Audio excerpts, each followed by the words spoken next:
मैंने 3-4 film check करवाया, cross check करवाया। देखो मैं आपको बताऊं, चाहे रवि किशन, दिनेश लाल यादव, खेसारी लाल हो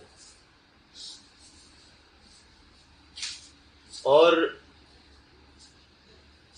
पवन सिंह चुनाव लड़ गए हैं,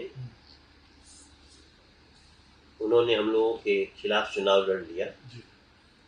हालांकि उनको भी हम समझाने की कोशिश किए थे, लेकिन व्यक्तिगत रूप से कोई ये किसी के खिलाफ डेरोगेटरी वर्ड नहीं बोल सकते, ये हमारा विश्वास। चाहे वो पवन सिंह क्यों न हो या फिर और भी नए नए लड़के हैं, कोई चिंटू पांडे है,